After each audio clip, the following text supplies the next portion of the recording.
So here we have the Nissan Qashqai on a 17 plate. I'm going to start off by showing you around the outside of the car, and then we'll hop in and run through some controls on the inside.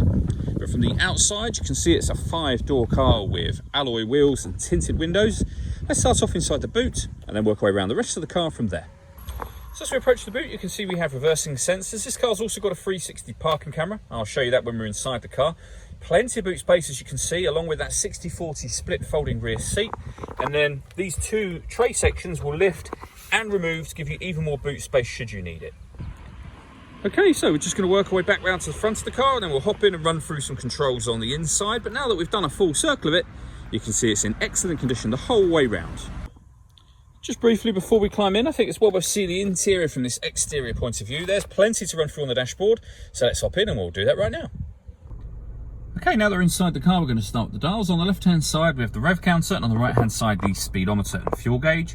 In the middle, you can see the total miles for this car. They are 25,442. Above that, we have a digital readout for the speedometer. So you can change the information that's displayed there by using buttons on the steering wheel for various different menus. As you can see, they include audio, your satellite navigation, fuel economy, eventually back round to the beginning again. And those buttons are these ones on the left, and we also have stereo controls over that side as well. On the right hand side of the steering wheel, we've got cruise control and speed limiter, as well as the ability to answer and end phone calls. That is, of course, once you paired up your phone, and that is done on the touchscreen over in the center here. Hit the phone icon, then connect, and then pair new device, and you'll follow instructions on screen from there.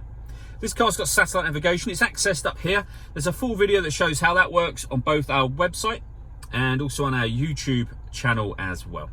When it comes to music in this car, we have the radio, of course. So we have FM, AM and DAB radio, as you can see.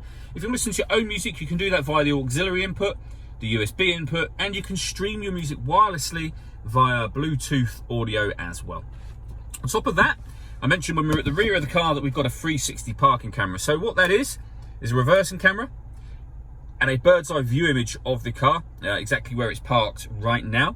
And it goes a couple of steps beyond that. You can have a front facing camera and the bird's eye view, or a front facing camera and the front passenger side wheel. So with all of these cameras, it does make it incredibly easy to park this car. Below that, we have the dual zone climate control. So you can adjust the passenger and driver temperatures. You can determine what direction you'd like the air to be distributed in. You can increase and, of course, decrease the fan speed from here. When you're happy with those settings, this button turns the air conditioning on or off, so it's on when the light shows. Or you can hit auto. The car will now take control of the fan speed and the direction of the air to maintain the temperatures you've asked it to maintain. To override that, you can simply readjust the fans at any point in time, and you'll see that auto has now disappeared, and you can put it back on whatever setting you want it on. We've got a heated rear screen and a proper heated front screen as well. Below that, we have a 12-volt charging socket, fully electronic handbrake, a 6-speed manual gearbox, and then both driver and passenger heated seats. The last thing I want to talk about is the panoramic glass roof that this car has. So you can see the sunblind is closed at the moment. There's a button just up here. Give that button one push, and that sunblind will now open all the way to the rear of the back seats. And as you can see, that lets in a huge amount of extra light.